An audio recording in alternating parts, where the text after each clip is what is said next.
Afternoon po.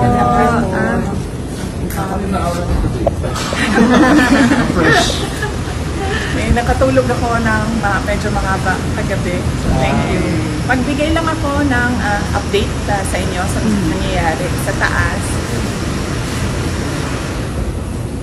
Magbigay lang ako ng update sa nangyayari sa taas. So, hindi ko na lang din banggitin yung mga pangalan kasi nag-request din yung mga patients na huwag banggitin yung mga pangalan nila. So, ang isang patient, may clearance na siya. Ang decision niya is umuwi muna sa kaibigan niya. Natatakot siya umuwi sa sarili niyang bahay. So, ang decision niya, pag-discharge niya dito, ay pupunta siya sa kaibigan niya. Doon muna siya titira. And then yung isang patient, waiting siya for discharge. At ang sabi sa kanya ng private doctors niya ay lumipat siya ng hospital. So, yun yung gagawin para sa kanya. Dahil po, bakit ito lumipat? Well, hindi niya nasabi sa akin. Ang nasabi lang niya sa akin ay yun yung gusto ng private doctors niya. Na lumipat siya ng another hospital. So, yun din yung gagawin niya kasi right now, yun lang din yung pinagkakatiwalaan niya, yung mga doktor. Tonight po siya dilipat? Nag-aantay siya ng kanyang discharge and clearance. Yung contempt order kay Atty. Zaray Canopes, dapat kung matatapos yung delay, ano pong balikan? Next time po ba or hindi na nag-lapse na? Malamang siguro wala na yon kasi nag-aantay na lang yung lawyer dito sa taas ng clearance from all the offices concerned. So, likely baka considered as nag-lapse na yon. But ang gusto lang talaga ng lawyer is merong document na nagsasabi na cleared na siya. Ma'am, if we may get your reaction sa nabanggit po ni President Marcos. Ang sinabi niya, ma'am, kinonfirm niya po yung pumalat na text message na nakalagay na in the larger scheme of things, Sara is an unimportant, so please do not file impeachment complaints. What are your thoughts, ma'am? Pinigil or he stopped in a way? Hindi naman ako mag-comment sa mga remarks ni President Marcos. But sorry, may nakalimutan ako na update sa taas. Gustong ipaabot nung dalawang patients ang pagpapasalamat niya sa inyo, sa media, kasi binantayan niyo daw sila at hindi niyo sila iniwanan. And gusto din nila magpasalamat sa mga doctors and lahat ng healthcare professionals na tumulong sa kanila. And of course, sa mga lawyers din na nag-assist sa kanila all throughout the crisis. So, isa din yun sa mga message nila galing sa taas. Salamat daw sa inyong lahat.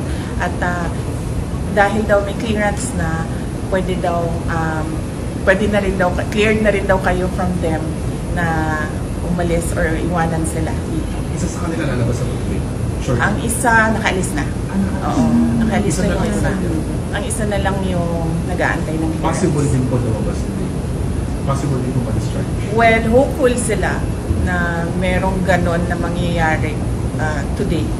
Pero I think meron ng assurance ang lawyers na mangyayari yon ang kanyang clearance and discharge today.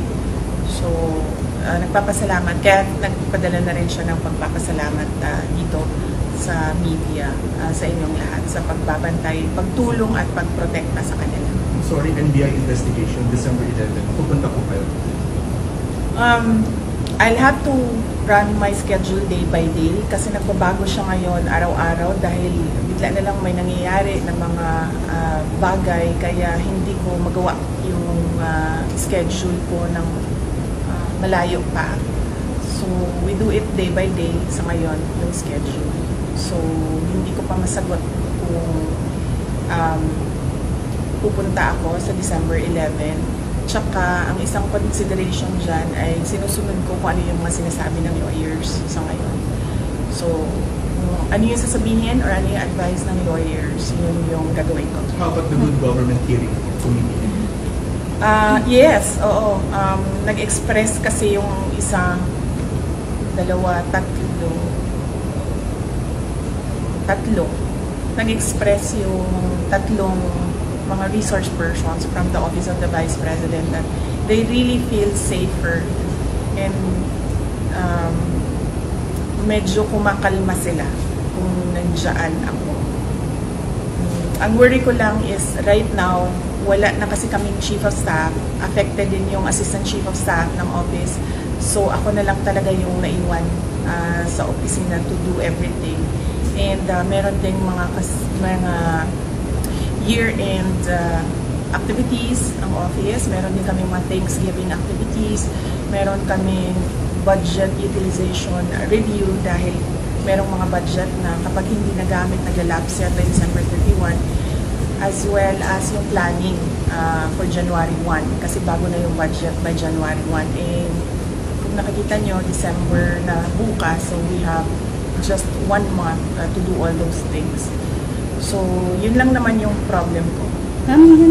Yan ko lang dito kayo ng comment regarding po sa sinabi po ni Congressman Jay Cong Hoon po na kung hindi lang daw po kayo maagang nag-ambisyon na mag-presidente, tahimik daw po ang lahat.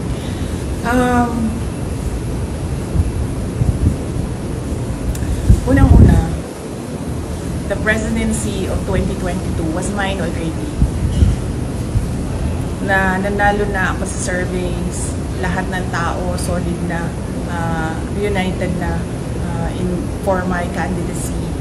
Pero I gave it away because I felt I had to do some other things other than being President of the Republic of the Philippines. Pangalawa, hindi ako yung nagsabi sa kanila na magbukas sila ng investigation or inquiry in aid of legislation that is more like a political persecution and harassment of OVP personnel.